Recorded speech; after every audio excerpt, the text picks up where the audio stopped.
Okay, here are the solutions for the mock review for differentiation rules. When you see this function h, you need to figure out what kind of differentiation rule you're going to use. And this one might be kind of obvious. It looks like a quotient, right? Because there's one thing divided by another. And you can use the quotient rule to do this. If you do some fancy things, you might be able to use product rule and power rule. But let's do quotient rule. So remember, the quotient rule requires us to separate the quotient into u and v. U is the numerator, v is the denominator. And we, after we divide the function into a u part and a v part, numerator and denominator, then we take the derivative of the u part for u dash, we get 6. The derivative of the v part for v dash, we get negative sine x. These were pretty easy derivatives to do. There was no chain rule to do, right? Because the inside part of these functions was just x. Now we just substitute the u, v, u dash, and v dash into the formula for the quotient rule, which is on your formula sheet. You don't even need to memorize that. So u dash is 6, v dash is negative sine x. U and v, of course, are 6x and cosine x. The subtract here is part of the formula. Okay? In the denominator, you simply take the v, the original denominator, which was cosine x, right? You're going to square that and put that in the denominator of the derivative. So this here is the derivative. And then if you simplify it a little bit, this doesn't really simplify. Here, the negative signs, you could multiply those together and get a positive, and the denominator continues cosine squared x. Now you could simplify this further, but we don't really need to. Okay? Now, the last step is, it says find h dashed of 0. So, it's not just finding h dashed of x. They want you to substitute in x equals 0 once you find the derivative. So now let's substitute in x equals 0 into each one of these x's, and we're going to get 6 times, and remember, cosine of 0 is 1, and sine of 0 is 0, from our unit circle chapter. So 6 times 1 is 6. 6x times sine of 0, which is 0, is just 0. This is really 0, right? Because it's 6 times x equals 0 is 0, and sine of x is 0 is also 0. 6 times 0 times 0, how 0 can you get? Now in the denominator, you have cosine squared, and so cosine of 0 is 1, so 1 squared is just 1. So our final answer is 6. Okay? This is one of those Math SL problems where you definitely need to show work to get full credit, because if you just put in 6, it doesn't really show that you understood everything. Okay, second problem. Now we have a function e to the negative 3x, and we have a function g, which is sine of x minus pi over 3. First thing it says for us to do, and we don't understand why yet, but if we read part B, we will. It wants us to find the derivative of function f and the derivative of function g. We're going to write the function f and g down here, and then we're going to take the derivative of each. Remember that the derivative of an exponent function e to the x is simply e to the x. The only time it gets a little bit complicated is if you have e to the something something x. Then you need to use the chain rule.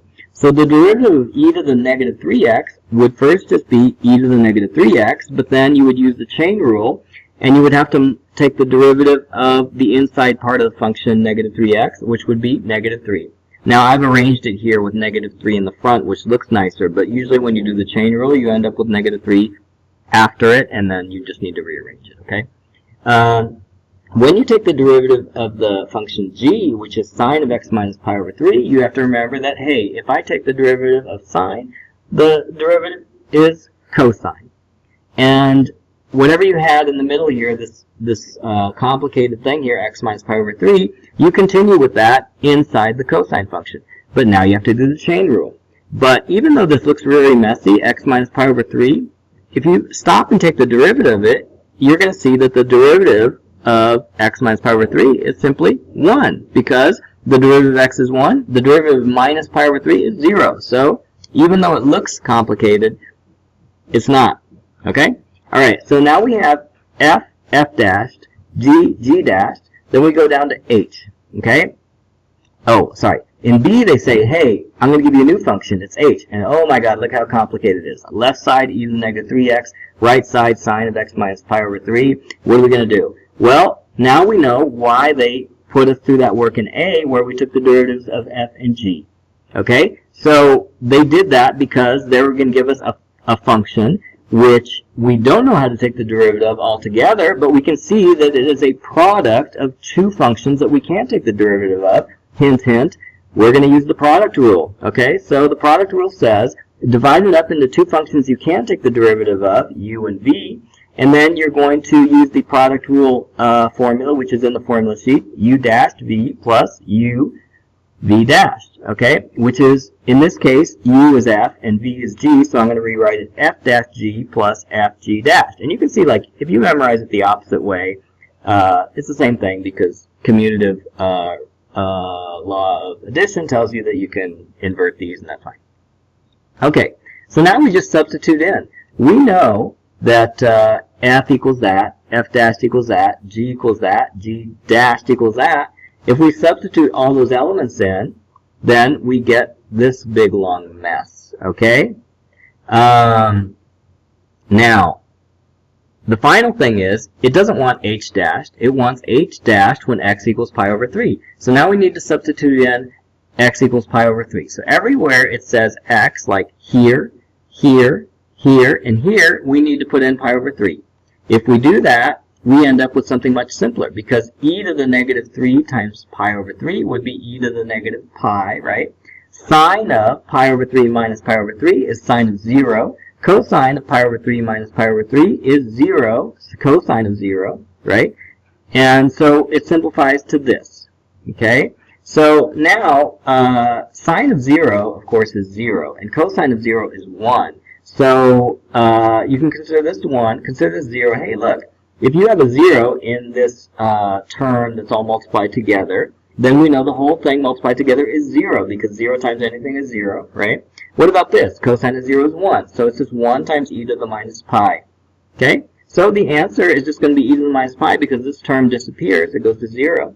All right? And so the final answer is e to the minus pi. And note that it says, give an exact answer, find the exact value. So you may not put this in your calculator if this was on the calculator portion of the test, because any decimal version of this is going to be an approximation, because e is an irrational number. You're taking it to the exponent of an irrational number.